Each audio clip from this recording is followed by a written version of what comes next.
So I did that for, I don't know, 5, 6 years. And then I realized, like, I don't like this.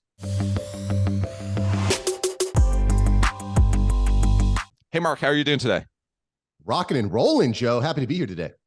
Heck yeah, I'm glad to have you. And talking a little bit in the intro of before we got on about, like I've been following Mark's journey for a while and kind of seeing him develop and seeing his business develop. So excited to have Mark as a guest today.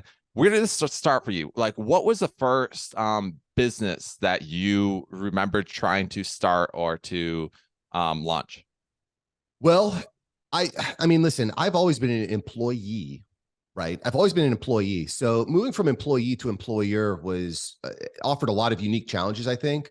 I graduated from college at Florida Atlantic University, go Owls, and which, by the way, basketball team crushed it this year in the NCAA championship, making it to the semifinals or the quarterfinals, rather, Final Four.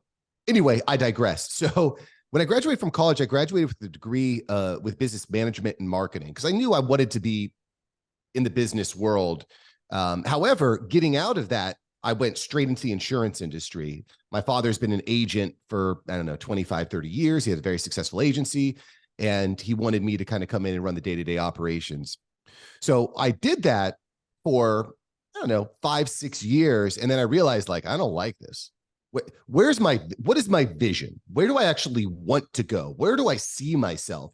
And I was like, do I want to be in this musty office selling insurance policies and getting yelled at because a claim was denied? I don't think so. It doesn't sound like what God's plan for me is. And so I started kind of experimenting with different types of businesses. And, I tried a lot of different businesses and, vending machines. I was looking into opening my own insurance agency, looking to go back to school for financial planning. And, a plethora of others. I was looking at opening up a mattress store with a buddy of mine who's entrepreneurial minded, but none of it really made sense for me. But what I recognized is I was listening to podcasts all the time. I would go running. I was listening to podcasts in the car, listening to podcasts, and I was learning a lot. I was really enjoying them. And so I decided to start my own podcast. It was called The Awesome Dad Show. And I ran that for a year. And by the way, when I started The Awesome Dad Show, I said, even if nobody listens, I'm going to do this for 1 year. I'm going to do 1 episode a week, 52 episodes, and I'll see where I'm at the end. And where I ended up at was people were paying me not to help them be an awesome dad. People were paying me to help them with their podcasts. People were paying me to help them with their media.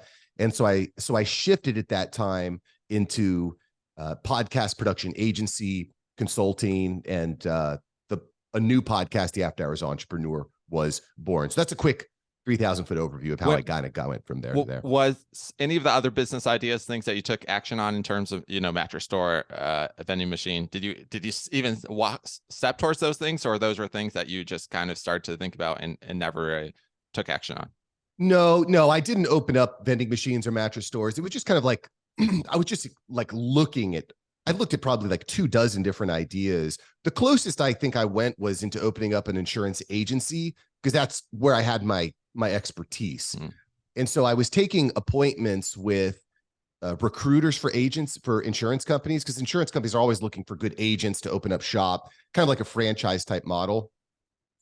And when I was like having these interviews and I was looking at the models, I was all like, this doesn't look good to me. So really I'd say the first massive action that I took was with The Awesome Dad Show.